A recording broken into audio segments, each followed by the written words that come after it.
Welcome to the Final Score Network and the Final Score podcast presented by Team Anders Realtors. I'm Andy. He's former NCAA student athlete and co-host. Ryan, jam, two-hand monster flush off the inbound. Ryan, Gam, slam, jam. Subscribe to us on Podbean, the Apple Podcast Store, Spotify, or anywhere you get your podcasts. Follow us on Twitter at TheFinalScore35 and TikTok at AGSpartanFan35. Oh, and one more note before we get started. I'd like to apologize to anyone I've not offended yet. Please be patient. I'll get to you shortly. Welcome into the 160th edition of the TFS Pod. First one of February. We are here, 1 month away from March, coming up quick. An extra day this year due to the leap year in February, so one extra day we'll have to wait, but nonetheless, it's only 24 days away. Lots to discuss here. College basketball, getting down to last month and change of the regular season. Selection Sunday's 40 days away. That's also coming up real quick. And golf, we had an elevated event this past weekend. We'll talk about that. And then some other stuff. Super Bowl this weekend. Probably the least excited I've ever been for a Super Bowl. Crazy. We'll get to that later, though. Podium, mine, I heard this on the radio this morning. I read some articles about it in the last few weeks. Thought it was an interesting topic to touch on. So why are college football coaches leaving for the NFL? Example, Jim Harbaugh, we all know he wanted to leave for a long time from Michigan to go to the NFL. He finally did, left for the Chargers. A few other coaches, Jeff Hafley, he was Boston College's head coach. I think he was 3 or 4 years there. Did a decent job, kind of had them on the rise. Takes a defensive coordinator job with the Green Bay Packers, not a head coaching job, but a defensive coordinator job. Then you see coaches like Chip Kelly exploring leaving.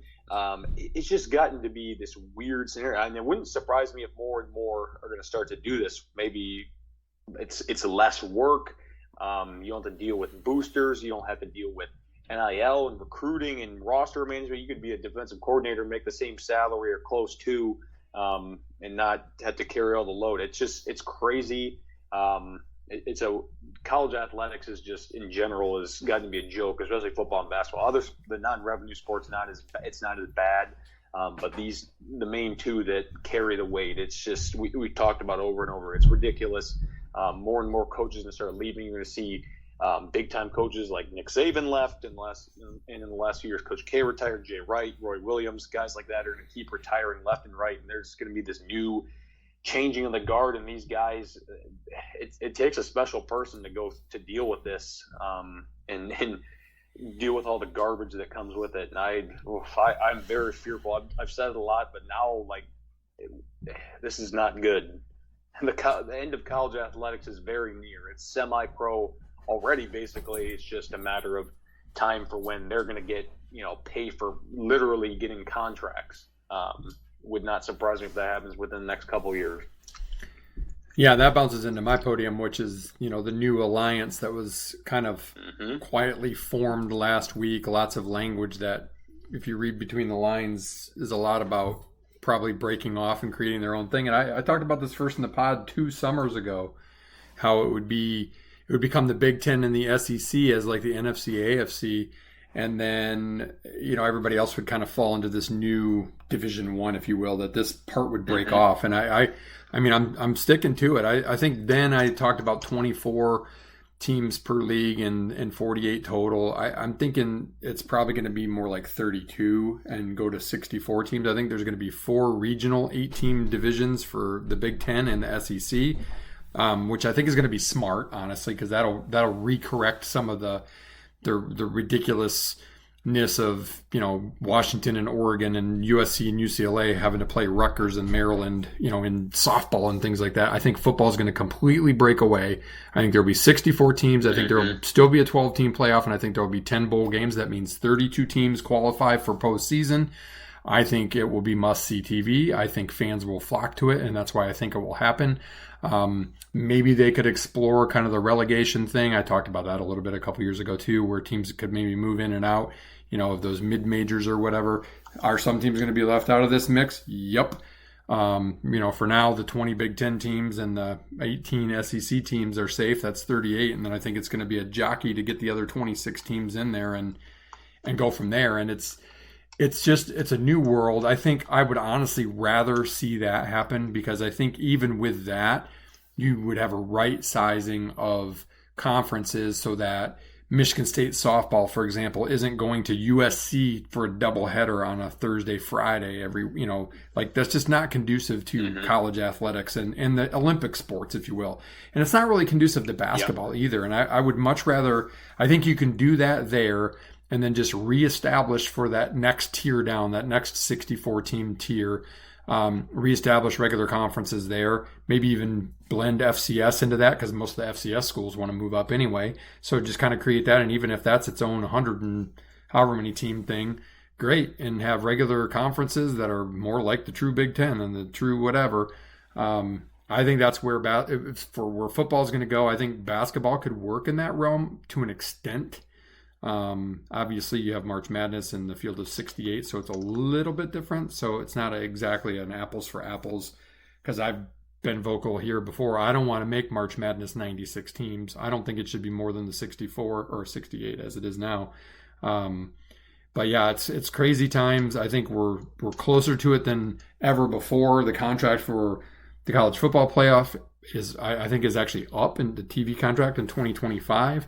I think there's some great bargaining power between the Big Ten and the SEC, and those are the brands that matter. So it's going to be really interesting. College sports is dead as we know it, no doubt. Yep. And it's just going to be a matter of how does it all shake out and where does it go. And I think at the end of the day, the product is going to be great. The right 64 teams that people really mostly care about anyway will be there. And then everybody else's schools will get a little bit of spotlight and limelight too. And, it'll be fine. That next level down can have their own bowls. They can have their own playoffs like FCS does now. So what? You crown an FCS champion and a BCS, if you will, champion already anyway. So what's the difference? You're just going to kind of blend those two. So it's kind of like get on board or get out of the way at this point in time. So we shall see where it goes. Yeah, it's going to be super interesting to see what happens. And it's going to happen fast. I think it's going to be a snowball. Oh, yeah, just like with the Big Ten, when it lit up really quickly overnight when all the teams did, basically left the Pac-12 and it blew up overnight. That's exactly what's going to happen, and it'll be in a snap, and it'll be a new world. And I think once that settles, I don't see any other big changes, to be honest. No, then like we've said all along, it's going to revert back to what it was before. Whatever. Just got to roll with it and hope nothing crazy, terrible happens. All right, time for tee up this week. We'll stick with the NCAA/NIL. I don't think we talked about this last week. Tennessee under investigation from the NCAA due to NIL stuff with their quarterback Nico Amavalo. I don't know if I'm saying that correctly, probably not, but he got like millions of dollars to be their quarterback, basically, in a shady way. In Tennessee and the Commonwealth of Virginia, were filing a restraining order against the NCAA and just got like they said no today. The courts did. The NCAA is spineless. They pick and choose what they want to do. It's dumb. Plenty of schools do this. I see it from Tennessee side, but this pay for play stuff, like we've said all along, is so dumb. Teams did all along. Now you can do it, and teams like Miami, teams like Tennessee, they pay this big money and they don't do anything. They don't win anything meaningful. Ole Miss, it's crazy. Texas A&M, it doesn't matter. You still aren't going to do anything because you are who you are. Right. At some point, when are these investors? They're not. What are they investing in? They're investing in their school to win, and their school's not going to win. That well's going to dry up. I was talking to Chris about this a couple weeks ago, and I think it's like they do in the aspiring guys for the PGA Tour. What they do, and when they need funding, because obviously golf is an expensive sport and entry fees and stuff, is they sell shares of themselves, and then there's a way for the investors to make money back on their investment. Whether it's, hey, you take a risk and you may lose your money, you break even, you may get money if the person's a big winner or whatever. And I think that's eventually what's going to have to happen. The problem is the NCAA did nothing because it wanted to stay amateur. And then the courts, why the Supreme Court and Congress and whatever got involved. I mean, like, they don't have anything better to do. Border patrol control. I mean, like, they don't have anything better to do that they had to meddle. And we've talked about this for a couple of years. Now you can't put the toothpaste back in the tube. So no, they got to figure something out that's going to work. And one of the ways it's going to work is for the rich people to start saying, hey, wait a minute, I gave that kid $1 million to go to Ohio State and now he goes to Texas. Screw that. Like, somebody's going to figure it out and get smart unless they're just laundering their money. So for now, Right. the NCAA, NIL, and the problem is that actually I'm not a Deion Sanders fan, as you know, and the podcast listeners know. But, at this point in time, Deion Sanders actually, as a part of his class, had a really good kind of a lecture on the difference between collectives and NIL. Like, NIL is the purpose of making money on your name, image, and likeness is one thing. The problem is some of this, like what Tennessee is in being busted for, is they weren't using it for that. They were using it as a recruiting thing, which is the old booster way of doing it. And the collectives are for all the other average Joes, like the 95% that don't get name, image, and likeness because they're a walk-on third string long snapper. They get a collective so that they feel like they've got a piece of the pie. That's like a total socialist way to do things, in my opinion, anyway. But like, it's just the whole system is wrong, and somebody needs to come in and right size it. Some things they're just going to have to adjust, and they need to make it universal, and they need to make it work because it was intended to level the playing field, and it has not leveled the playing field whatsoever. And the dumb just keep spending their money to not win, and the good spend their money, like Ohio State spent $13.5 million on basically Alabama's transfers, and they damn well better win a national title with that $13.5 million spent. It's ridiculous. Yeah, that'd be embarrassing if they don't, to be honest. Weird times. All right, that's tee up for the week. Let's go into the nitty gritty here. Let's hit our around the world. College basketball. What we do? Did we do last Tuesday? Was it last Tuesday? I think it was last Tuesday. Yeah. Mm-hmm. Okay, so since then. Geez, Wisconsin lost twice after only having one Big Ten loss. We'll start there, I guess. Big Ten wise, you want to do power rankings? Yeah, I'll do. I'll throw in our little ad, and I'll do power rankings, and you can kind of react, or we can both kind of talk to them. So, spot one in Big Ten power rankings are presented by Norris Sports Group. NSG is a boutique agency of experts with 30 plus years of experience in sports sponsorship and much more. Learn more about them today at norrissportsgroup.com. So the way I broke down my Big Ten power rankings, and we'll do it in these chunks too, is I kind of said these are the teams that have basically no prayer for March. These are the couple teams that I think have an outside shot at March, and these are the 6 teams that I think are in. So I think there are 6 teams that I think are pretty much, as it stands today, locks. Now some things can change. I think there's 2 teams that are fighting to get in there, and I think the other 6 teams are just they're a no-go. Michigan is the worst Michigan team I've honestly seen in my life. It's not even close. What was that stat the other day, Ryan?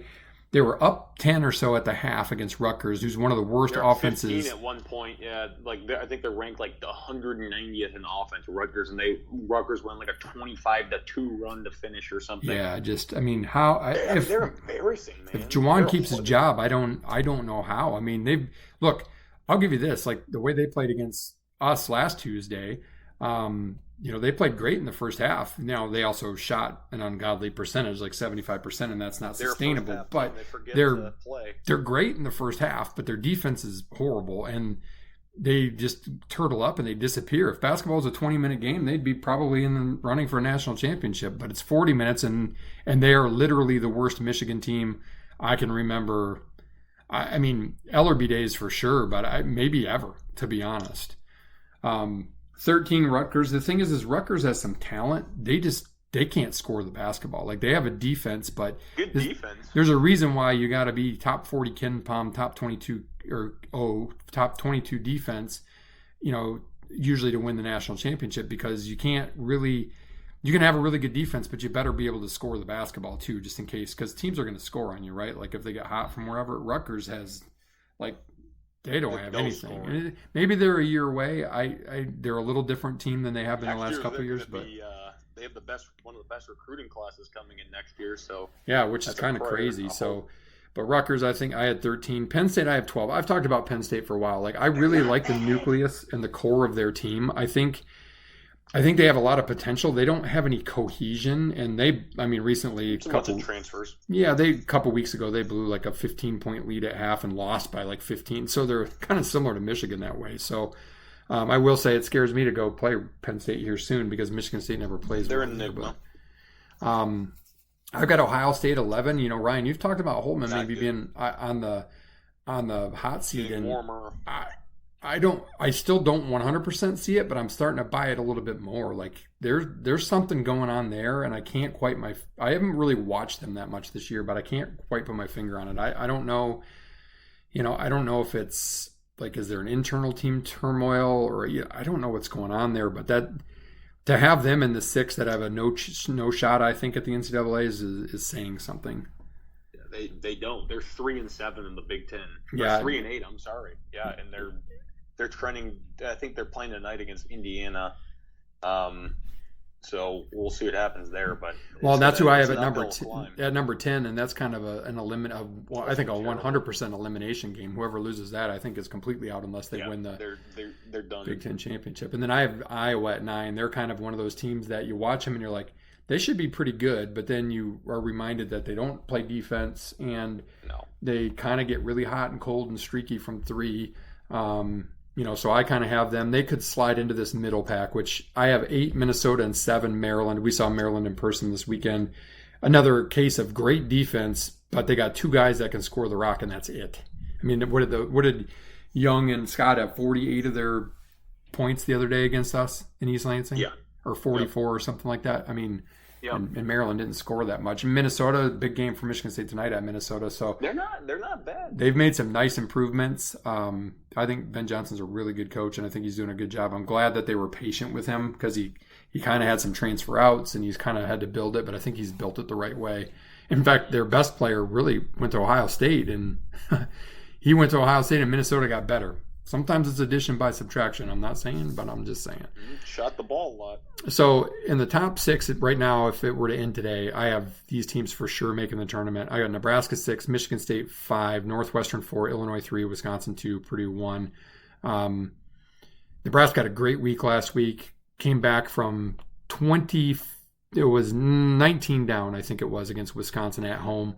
The first time that Wisconsin, since 2000, Wisconsin had been 120-0, went up 15 plus in a game, and they were up that at the half, and they lost to Nebraska. And it was the first time since 1957 that Nebraska has 2 wins over top 6 teams, Wisconsin and Purdue, which is pretty amazing. And this despite Wisconsin having 3 different guys that went on personal 10-0 plus runs.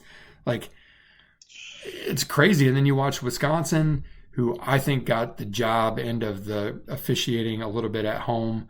I've said for a while, I think Wisconsin's probably the one team that can match up a little bit with Purdue because of their bigs, especially, what's his name is escaping me, Crowell. But got in foul trouble. I mean, if you watched Northwestern last week, Purdue, which was a great overtime game, and then if you watched Wisconsin, Purdue, which is a really good game.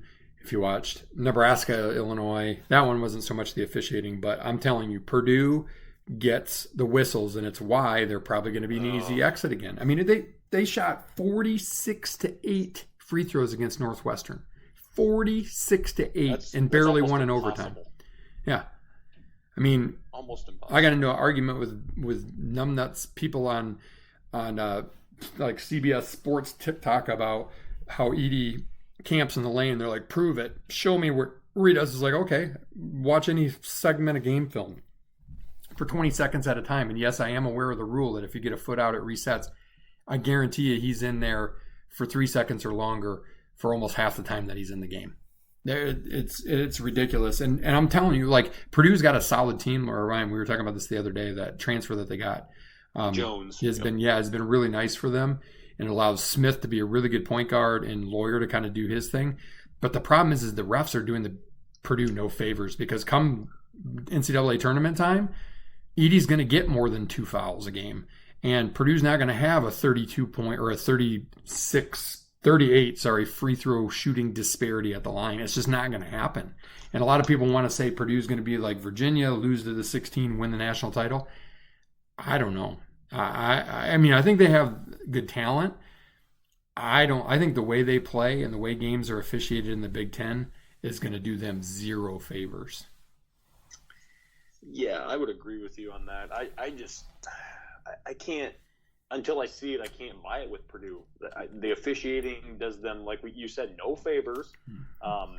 They're just too streaky for me. Like if they get a weird matchup like Fairleigh Dickinson last year, that's just going to muck it up and make it weird. They turn the ball over. Braden Smith, as good as he is passing the ball, he turns the ball over a lot. He did it against Wisconsin 3 times at the end of the game against the Press. Right. I just don't. I'll believe it when I see it. I think they're a really good team, but big guys don't win you NCAA championships. I'm sorry. When your best player's a big guy, it doesn't happen. Guard play wins in March. Yeah, and I think every time. And honestly, I think that's why Wisconsin, depending on matchups, has a pretty good shot, because the kid from Storr from St. John's is a really nice player. I'm telling you, that's why Northwestern has a shot, because Bo Buie is phenomenal, and they play really cohesive and together. Are they super talented and athletic?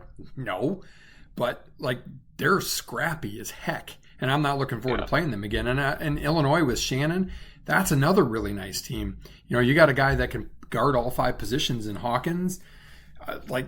In Nebraska, you watch them, they're like, you got the kamikaze, you got this kind of Gumpasaurus German dude, and you're like, what is this team? Like, they're good. I was really pissed when Michigan State lost to them in December, and I'm still kind of mad, but Nebraska's a good basketball team. They're going to make the tournament, and really Michigan State should too, given their schedule the rest of the way. But I don't know if you see it any different, Ryan. I kind of have like those 6 teams, and maybe they could squeeze 1 or 2 more in, but that's about it. I think it's 6, unless Maryland or Indiana or Minnesota or Iowa goes on a hot run here. But I mean, seed wise, I think it's the 6, and as of right now, I'd have Nebraska at 9, Michigan State at 8, Northwestern is hovering around 7-6 line, Illinois 4-5 line, Wisconsin probably 3, and Purdue is a 1. I think those are obviously subject to change. I think Northwestern, if they keep winning, could get up to a 6, but I'm thinking more 7. Michigan State, if they have less than 11 or less losses at the time of Selection Sunday, I think that they're a 6 seed. I really do, with the schedule that they played.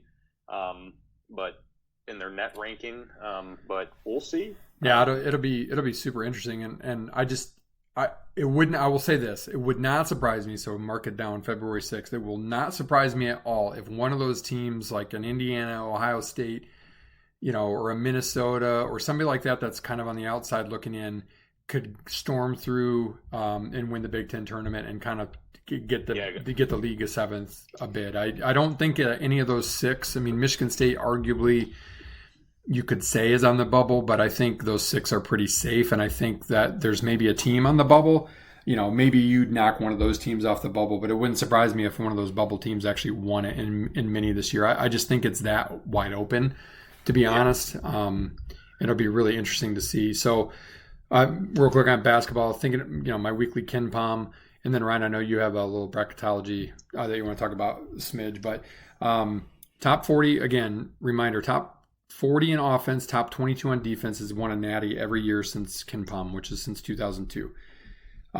As of today, that's Purdue, number 1 in offense, number 13 on defense. UConn, who moved in, big move up in defense. They're number 3 on offense, 15 on defense. Arizona, 5 on offense, 12 on defense.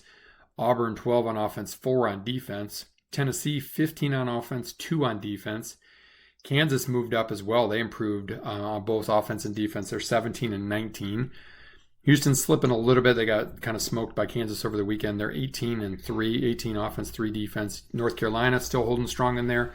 21 on offense, 7 on defense. Marquette, 26 and 10. Creighton, 27, 25. And Michigan State holding strong, 29, actually up in both. 29 on offense, 18 on defense. And then from last week having moved out was New Mexico. They slipped to 38 on offense and 24, just outside the cusp there on defense. And then interesting teams kind of on the bubble that we'll keep an eye on in terms of the Ken Pom. BYU, number 8 offense, number 24 defense. I think actually had New Mexico flipped. I think they were 24 offense, 38 defense now that I think about it. Wisconsin still kind of in there in that mix, 9 and 33. Illinois 6 and 30. BYU, who moved out recently. Oh, I said them. They're 8 and 24. Duke is still in the mix. Duke is surprisingly not very good on defense. They're number 38 on defense. So that's a little interesting. And actually, one of the last year's Final Four teams, the Aztecs, San Diego State, moving in. They're 47 now on offense, and they're 18 on defense. Yeah, they're one of my biggest movers. They're a big muck it up type of team too. So yeah, I mean, and then Kansas smoked Houston the other day, who's still number 1 in Ken Pom for some reason. They always get the love for some reason. Creighton, I think they're a good team. North Carolina, last as I was losing to Clemson after beating Duke, and then they lost to Georgia Tech last week. What a weird team. Tennessee, they've moved up for me. Kentucky's moved down. They're horrible. Their defense, I think it's something terrible, is it not? 103rd defense, 7th best offense. Yeah, and it's pretty obviously it's proven because it's every year for the last 21, 22 seasons that this has been the case, but again, you need a good defense and you need a pretty good offense is what that amounts to. I mean, a top 40 offense is what? Top 12.5% offense. Yep. Top 22 defense is a top, 5%, 6% defense. So, it's pretty tried and true. And I think there's a reason for that. So we'll continue to keep an eye on it. But what else did you want to talk about NCAA wise, Ryan? I was one of the last year we talked about who do you think the 1 seeds are as of now? If the tournament started today, who would you put? I'd go Purdue, UConn, Arizona, and North Carolina. Okay. I have the same. I have 3 of your same: Purdue, UConn, North Carolina. Then last week I had Houston. This week I have Kansas. After beating Houston, but I think that's subject to change. I don't know. It's going to be weird. I think the only teams I would not really want to play, the only team I really wouldn't want to play is UConn, to be honest with you. UConn's got to be I haven't looked at the odds lately, but they got to be the favorite at this point in time. I mean, they're the most put together. They clearly fall into both Ken Pom categories. They have the experience. They can score in a lot of different ways. They're a really solid basketball team. Yeah, they're really fun to watch too. I think that's all I have college basketball wise. My starting 5 smoking your team, no surprise. Yeah, we don't even ask that question anymore because that's kind of a no-brainer. Like I'm horrible at picking that to date, so we'll just skip right past that. And we'll move to spot 2, Hodgepodge Mailbag, as always. Mitchapalooza in the house with several good questions we'll get to in a minute. Chris just weighed in again on text, and he's got a couple questions in there. So we got 7 good mailbag questions this week. So number 1 from Mitchapalooza. What a week to be Wyndham Clark. He shoots a course record 60. He wins $3.6 million because California's got some crazy-ass weather and it got rained and winded out. Will he win another major this year? Good question. I like Wyndham a lot. He's grown on me. 3, he never had a win. For those that didn't know that, until last year he won the Wells Fargo. Then, of course, he won the U.S. Open. Just won at Pebble this past weekend. I can see it. I don't know if he's a Masters, if that's his game, but if he's obviously won the U.S. Open, which is a tough venue. I can see him winning PGA or the U.S. Open, one of the two. He's really good. He can hit the ball really far. He's pretty good short game. I can see it. I don't know if I wouldn't put money on it, but I think that he has a good chance to do it. Yeah, I think he's got a better than not chance, but I would say he's got a, I don't know, what would you say, like plus 500 type of chance if the best have, like if a Rahm has like a plus 150 or whatever, I think he's like a plus 500. I think he'd probably be in the top 12 guys that I think could win a major this year. From what I've seen, he's a U.S. Open PGA guy. I don't know that he's really an Open or a Masters guy, but it's funny because a couple weeks ago, I said that he was flirting with the LIV, and I'm like, I don't care, go. But actually, he was pretty strong against it. Actually, saying that he wants to protect his legacy. Yeah, which I think is great, and I think he's got a good story too. So, hopefully he'll with his do well. mom And I think, and it stuff. just gives another guy to go with JT and Spieth and Scotty and whatever. It just gives us another guy to root for and who has a good story. So second question from Mitchapalooza. You get 3 balls on Sunday afternoon to hit the green at number 16 at the Waste Management. Are you hitting it? So in front of however many thousand fans. I'd be shaking like a leaf. Probably not. I'd probably skull them. Here's my prediction. My first shot, I think I pure an iron, but it like skids off the green or like bounces right or it fades out or whatever. Like I think that first shot is the easiest because the adrenaline's going and you're just kind of like you're kind of numb, and then you start adjusting it, and then I'm thinking it's probably like dribbler like Tom Brady in the amateur part of the Pro-Am this week. I don't know if you saw that, Ryan. He like totally topped his tee shot about 5 feet in front of him. Couldn't happen to a bigger asshole. And I just think those other 2 shots are just the pucker factor comes on. You've seen it. Like you don't necessarily do it at the Grand Rapids Golf Show that we'll do this weekend. And I've had a hole in one there, and I've gotten in the circle before too. I think I did last year actually, or the year before that maybe. But it's always much easier with your first shot than it is the other 2. It just is. So I'm going to say no, but I think my first shot's actually my best shot. Third question from Mitch. Jaden Akins is finally starting to show his pro upside. Do you think he stays one more year or goes to the draft? I feel like he's going to stay. I don't know why. I just don't think I think next year he would have more of a chance to be like the guy, because obviously Walker's the guy and for some reason Hogarth's the other guy.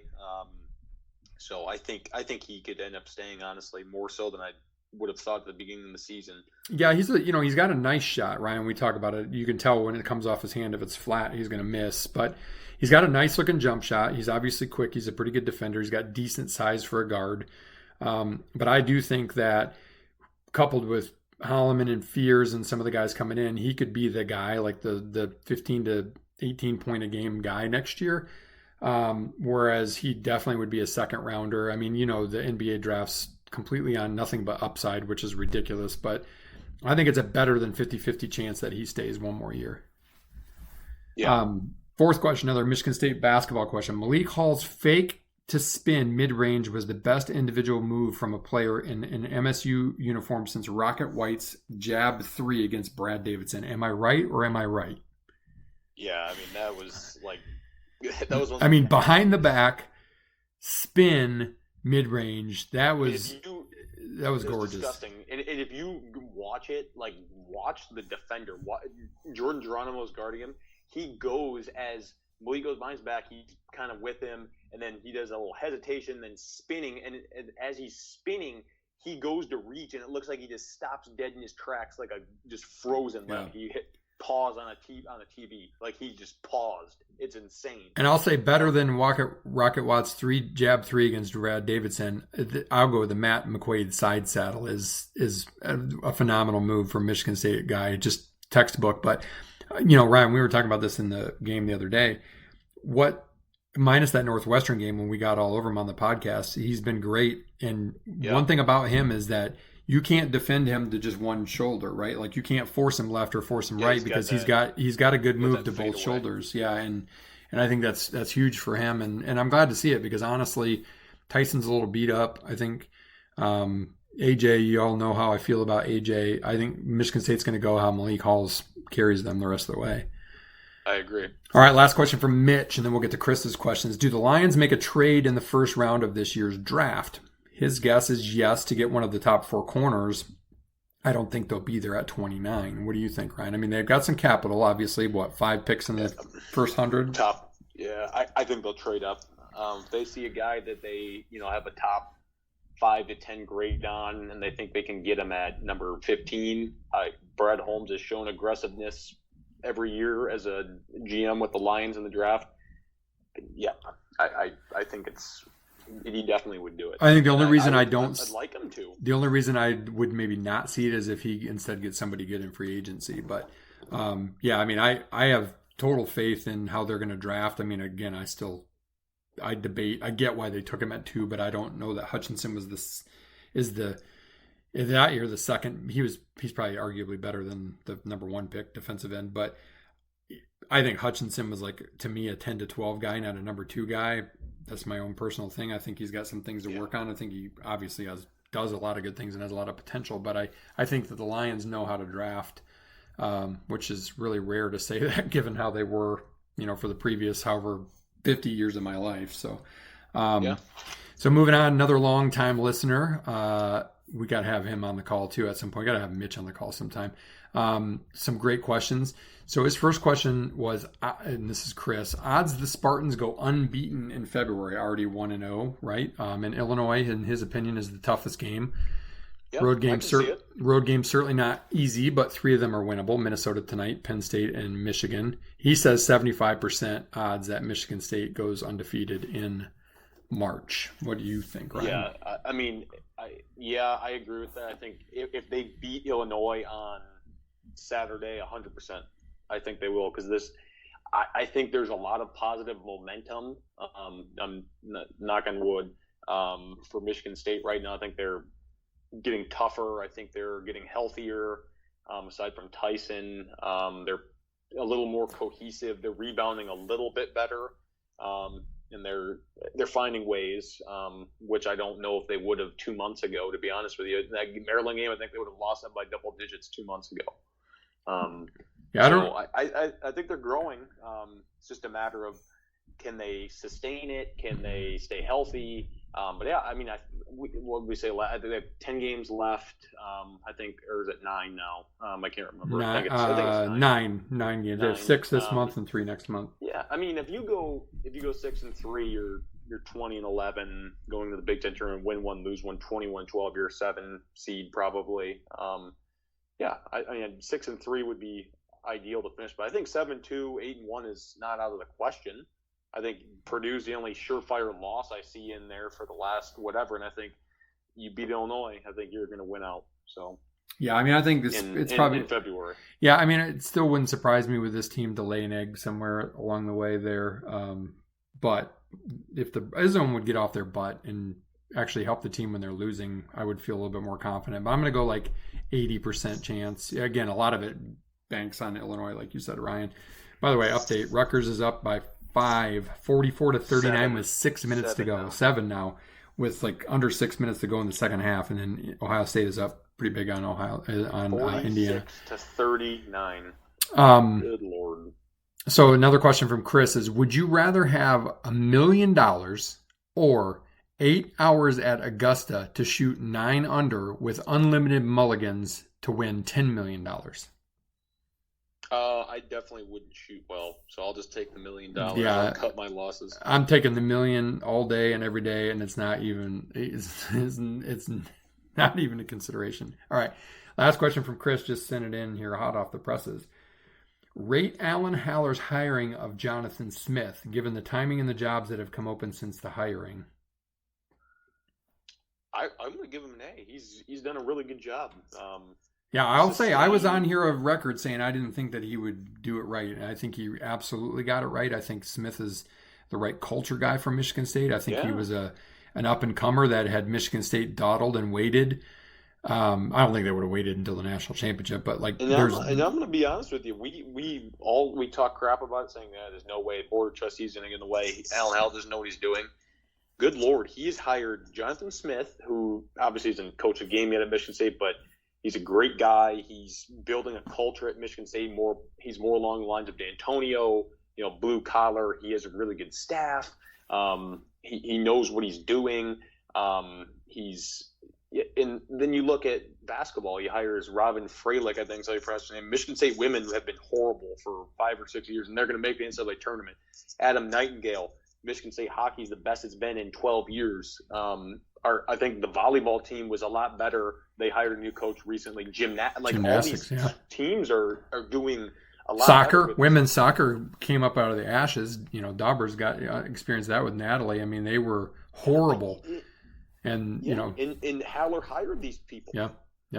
Good for him. I mean, the biggest one is going to be who's going to replace Tom. Right. If that happens in the next few years, that's not going to be. That's easy, not an enviable task. That's for sure. I have more trust in Haller than I did 5 months ago. A lot more. All right, let's move quickly to spot 3, and we'll run through golf pretty quick. Pebble Beach recap. Didn't really get to see much of it. Yeah. The weather was the first 2 days it was windy and cold, and then Saturday was just windy and gross, and then literally we're like, okay, maybe Sunday we'll play, we'll see. Just kept delaying, and then they're like, nope, we're not playing, and then they're like, nope, we're not playing Monday. 54 holes, that's it. We're like live.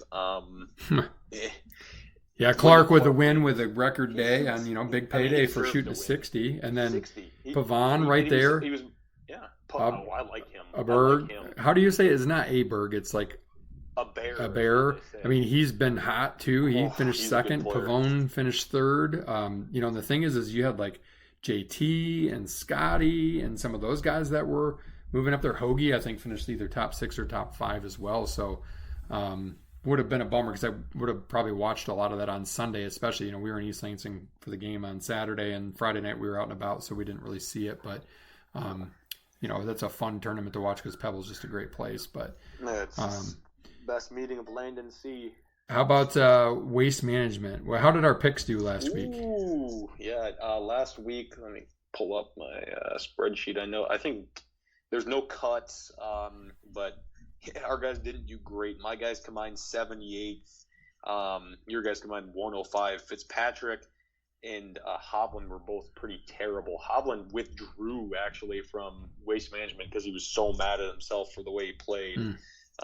And then Thigala did okay for me, and then Fowler did okay for you, but it wasn't a great week for our guys. Not a great season so far, except for at Sony. For me, I got 6th combined, and you got 15th at the Century. But it brings us to the waste management, one of the most fun tournaments to watch. It's not like the course is anything special. There's the last few holes are really fun. With the best par 3 in golf, the rowdiest hole in golf, and then a shorty par 4, drivable with water, and then a kind of an island-ish green on 18 with water. So it's kind of a fun little stretch to finish. Nothing's better than 16 though. It's just unbelievable. Hopefully there's some hole-in-ones and some beers thrown. But Scotty Scheffler's looking to three-peat. Isn't that crazy? Three-peat, wow. I was going to pick him too, but now that you say that, I don't know. That's hard to do. Well, that leads me to my picks. I'm picking him. He loves that course, and he does. Sam Burns with the other ones. He or my other one. He's done well there in the past. Yeah, I'm going to go with Thigala, who was right up there. It was a year or two ago. Last year. Yeah, one of the two. And then actually, I just saw my other guy, and I lost him. Oh, I'm going to go with Glover. I don't know. For some reason, I think he's due to kind of bounce back up a little bit, too. He had obviously good comeback last season. You haven't heard much from him this year, but I was going to go Scotty. I just think it's too hard to three-peat, but it wouldn't surprise me because some courses just suit people's eyes, that's for sure. You picked him last year, believe it or not, to win. Yeah, I did, and that was one of the times that I bet, too. So, all right, so for golf, one more little quick thing. You can only pick 2. Number 1, a 1-week trip to any destination in the world. Golf trip, that is. Number 2, beat your mates every time you play. I already do that. Number 3, free golf lessons for life from any coach. Number 4, perfect weather for every round of golf you play. Number 5, have a 7-foot downhill to win the Masters. If you miss, you have to retire from golf. 1, 2. I don't. The weather doesn't bother me too much. We don't really golf when there's bad weather, anyways. Unless we don't golf in really cold weather or wind, I guess, or maybe a little rain. But we're usually pretty smart about that. So I'll do the first 2. Yeah, no way on number 5. I'm not going to retire from golf. I'm not even retired yet, so why would I want to retire from golf? So I'm going to go number 1 and number 4, perfect weather. I don't care about lessons. I'm self-taught. I don't need any lessons. I'm going to revert to my own way anyway. So, all right, now a word from our presenting sponsor who just renewed for our, what is this? Yep. We're going into we're going to our Third. 4th year. So, I think, right? Like this is 100 and we're going into our 4th year of podcast, I think. Team Anders have been with us every step of the way. We really thank Jim and Donna for helping us out and presenting the podcast. Team Anders Realty, their company, will help you find the home that fits your wants and needs, and they make the process simple and fun along the way. The Anders have served thousands of clients for 30 plus years in the West Michigan area and are here to serve you today. Learn more at teamanders.com. All right, spot number 4, State of State. Football first. Let's do it. A few preferred walk-ons Michigan State added in the last few days that are apparently pretty good. 2025, they're recruiting really well, offering a lot of guys, getting guys on campus, and they're loving the coaching staff. Very happy about that. And then got another commit. Tomorrow's actually the real national signing day of yesteryear. He's got a commit yesterday. Kid, I think is Deshaun or Marshawn, I can't remember which one. Beeler from Chicago Simeon. He 6'4", 280, big D tackle, kind of a late riser. He loved Michigan State, loved the culture. Spoke very highly of it, and that's a big get from Michigan State as they need some depth there. I feel like we've had some Simeon guys, haven't we? And we definitely have had some Chicago D linemen. Well, I guess who went to Simeon for high school? Good old Alante Brown, our favorite man. Terrible. I don't know if we've had anyone else from there, but we've had a lot of Chicago D tackles, I feel like. Yeah, we definitely have. Aquan Jones, Raekwon Williams, Mike Panashuk, had a lot of them. So going back to the well, but he's a good player, late riser, like I said. Love it. And I think these guys are going to be hungry. I'm excited. And I wouldn't be surprised if Michigan State in the second portal cycle would maybe try to add a corner or something like that. But we'll see. But love the way Michigan State's doing things right now on the gridiron side. Spring practice March. They're not doing they're doing a spring showcase. They're calling it more like a open practice type deal. Probably best for not getting guys hurt and stuff. A little bit of scrimmage elements to it, but it would be kind of fun to see a pretty revamped Michigan State team and the coaches. If the weather's good. Yeah. And then let's just do basketball. Last week, just a piss poor first half against Michigan, like just flat, and then you come out. Davis Smith literally lights a fire under their ass. That's what scares me about this team, and it's why it was my podium last week, is that you have to have a former walk-on, be the fire and brimstone in the locker room for the players. Like, that can't come from, well, it's not going to come from Sideshow Bob because he's just a POS, but, it can't come from Tyson or even Hall. Like, that's what scares me about this team. Yeah, that's not great. And they turned it on and they played great. You knew Michigan was going to come back to the earth anyway. But, my big beef again, too, is in having been there again on Saturday, is the Izzone used to be electric all the time. Like, you could count on the Izzone to stem the tide or to turn the tide in a game. Like, if things were going bad. Like, Michigan State got down 1, midway through the second half, and it was kind of quiet. The pin, you could hear a pin drop. And honestly, I noticed that Booker, Carr, Fears, and Normand all stood up and kind of waved their hands to get the crowd into it. Like, it took the 4 freshmen on the bench to get the Izzone into it. I don't know if it's because they're spoiled rotten, but the old Izzone, when they come back, the alumni Izzone does a much better job. Like, yeah, I get it. You cheer better when the team's playing well, but the home court advantage in my book is when fans can pick you up when you're not playing well, when you need a big shot, when you need kind of a jolt on defense or whatever. And they're just sitting around waiting, as I see why, waiting for Carr to jump out of the gym. Like, he had his chin above the rim on the alley-oop last week against Maryland. But, like, you can't – that's my fear, is that, if Northwestern comes to town in March, right, like, can Michigan State win that game without the Izzone? Like, the Izzone's going to need to be tougher. And I think it's just the culture, right? Like, it's how Izzo, he insults himself for not being harder on the guys. So be harder on the guys. Expect more from your fans. Like, I expect more from the fans. If I'm there, I'm getting into it. Like, I just don't get why you only cheer when things go well. Like, that's just such a front runner U of M behavior, and I don't like it. And it's why Michigan State is not quite as formidable at home. I mean, they win 85% of their home games, but it used to be 90% plus because you could count on them to eke out a win because of the Izzone. Push you over the top. Yeah, like, they still do the countdown, count up, and they mess with people's minds, and it doesn't work at first, and everybody goes, oh, isn't that cute? They always do it, and it doesn't work, and then it does end up working because they're brilliant that way. But it's just like, I don't know, they're not as bought in, and I think part of it, I was talking about this with Dauber, like, because he has 3 kids that either go or have recently been out of there. You do camp out for Izzone, but then you have to wait every time, and it's a different seat. Like, when we were there, you earned your way down. Like we were up in Pig's Pen in the rafters freshman and sophomore year. And then junior year, we camped out and we were able to get behind the Michigan State end basket. And then senior year, we were third on line in the steps of Jennison Fieldhouse all night. Couldn't give up your spot to get basically just right of what was Judd's Jungle, which was only the midcourt section, front row seats. And like you earned it and you wanted it and you went to all the games. And I don't know. I just think the way they've changed it and it's points and it's this and it's that and nobody really cares and nobody's into it and they got to change that back. But anyway, that's a whole nother topic. But yeah. Mana wants some grades off of last week. I mean, I'm gonna abstain on Hogard because I got mad during the game and Ryan got mad at me against Maryland because he goes for body contact on a layup instead of taking the easy shot. And yes, it got Reese a foul. And yes, Reese quickly followed up with another dumb foul and another dumb foul and another dumb foul. So it took him out of the game. But yeah. He makes every play way harder than it should be. He's a C at best for me. And I thought actually in the game against Maryland, I thought he was pretty anyway. No, he wasn't good. Tyson had a really good Tyson-like first half against Maryland. He played a lot better. He's hurt, you can tell. Hall, I think, has been an A. Tyson, I'll give an A-.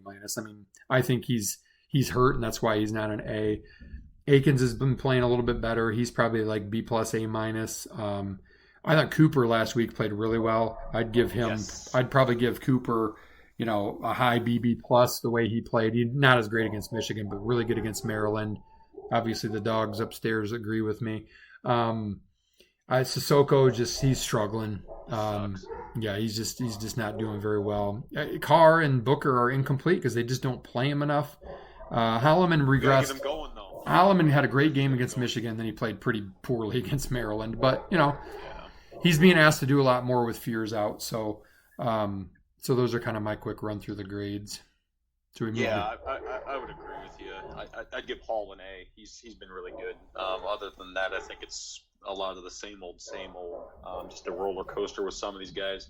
I think Kohler's improving. You can tell he's playing a little bit more, but still not enough. Right. Yeah, I forgot about Kohler. Yeah. I wouldn't be surprised tonight. I feel like this is a bit more of a matchup for him to kind of get going. We'll see. I don't know. I think Izzo's coaching is some of his lineups we talked about this last week have just been weird. Like you put two bigs on the court at the same time. First of all, like you probably say, it's defense. No, like Carson Cooper shouldn't be guarding a 6'7" wing. Right. He's playing 4. I'm sorry, yeah. He's not fast enough.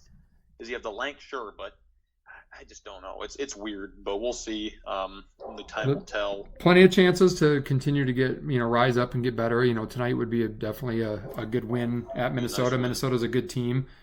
Wouldn't surprise me if we lost, but it's a game that you kind of need to take care of and win. So let's hope. So, All right, let's round out the spots with Spot 5 NFL Super Bowl preview. Ryan, you said you're probably least excited for this game. I think part of it's the letdown of the Lions, right? I actually never minded the 49ers even as a kid. I hate the Chiefs. I hate Kelsey and his Pfizer pushing Taylor Swift garbage. Like I saw a great analogy the other day.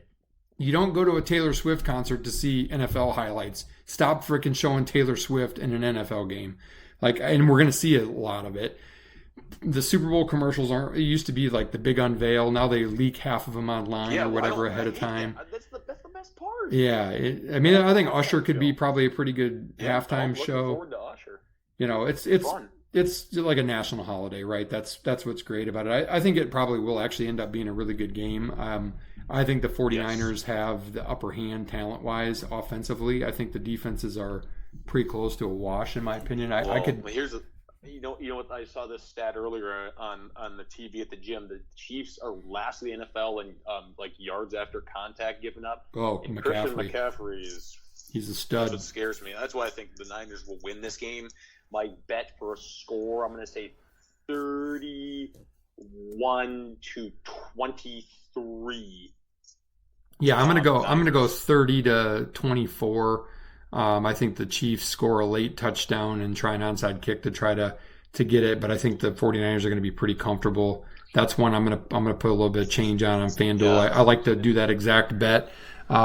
maybe see what the scoregami bet is too. But yeah, I think Brock Purdy's going to be a Super Bowl champ. That's pretty cool. Yeah, I think so too. Given all the guys in the NIL world of the NCAA that make more money, which is ridiculous. Yeah, and I mean, I'm just tired of the Chiefs. They're annoying. I'm sorry.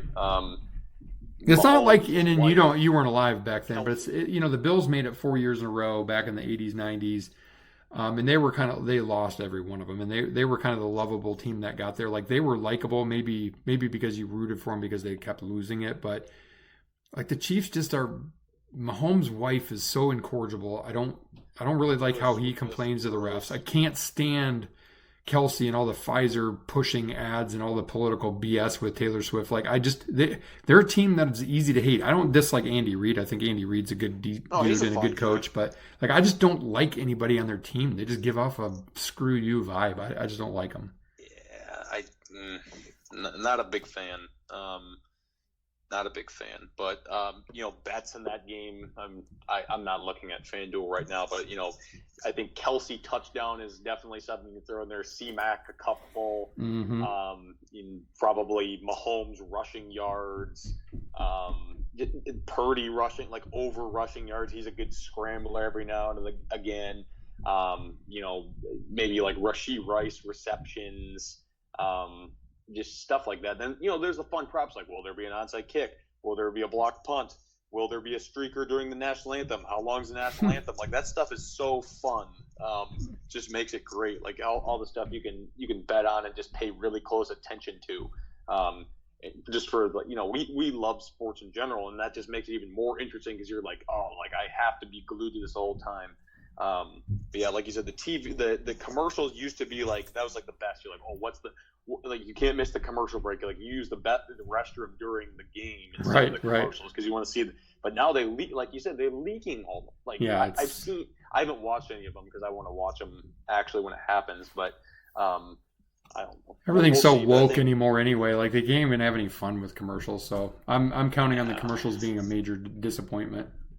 Probably they haven't been good the last couple of years. So, but yeah, last game. Oh man, that pains me to say, but it's been a fun, not for college, but for NFL. It's been I've gotten more into the NFL than I ever have in my life, paying closer attention and trying to know more because college is so much different than it was 3-4 years ago, even. And I love the NFL. Sad to see it go, but it'll make us want it even more. We can watch the UFL. Yep, there you go. Michigan Panthers, baby. Yeah, hey, we should go to a game. It'd be fun. I don't know. Something different. But that's all I got Super Bowl-wise, picking the Niners, as are you. Let's go to Sprint. This is funny. So I saw this video. So during the Auburn, I don't remember they're playing the other night. Like, their best player, Johnny Broom, big guy, like, was backing up toward the crowd. I think they were playing Ole Miss. He felt like someone crabbing at him, like, from the front, and he like slapped his hand back, turned around. Freaking Morgan Freeman, I saw that. He was like tapping on him to say like good job or whatever. Then he like went over and apologized, like, I'm so sorry. Like, I thought you were. He's like, no, it's fine. Like, it was awesome. Like, I thought that was so cool. And he's like one of the obviously like the most well-known celebrities out there. What celebrity would you want? Like, if you were to look up and see any celebrity in the crowd watching you play a sport, who would it be? Oh man, that's a good question. Man.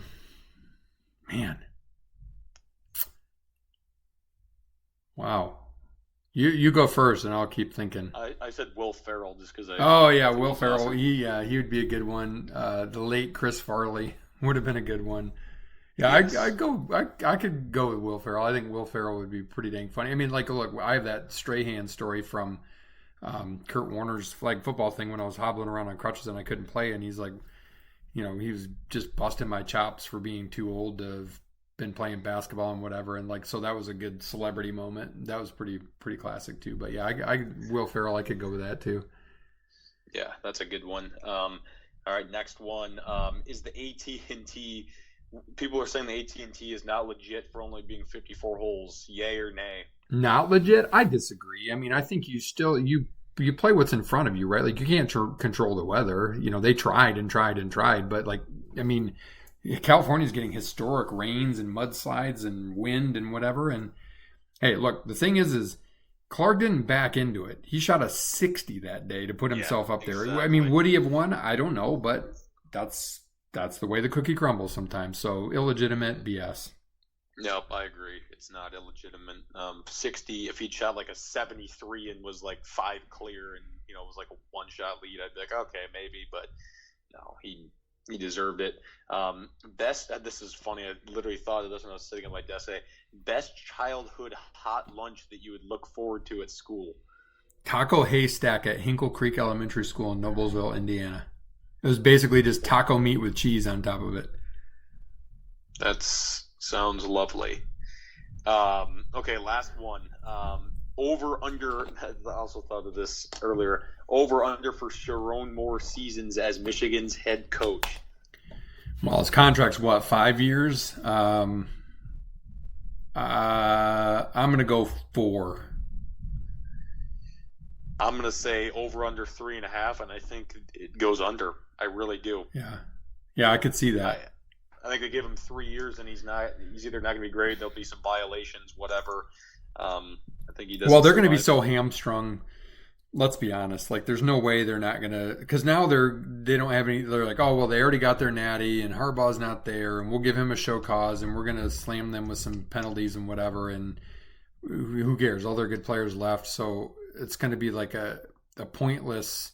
It's kind of like when they punished Michigan basketball well after the Fab Five, to the point where it didn't really matter, but it did set them back for a while, and I could see that. So yeah, I think 4 years is his ceiling, and I think it's probably more like a 3-year deal for him.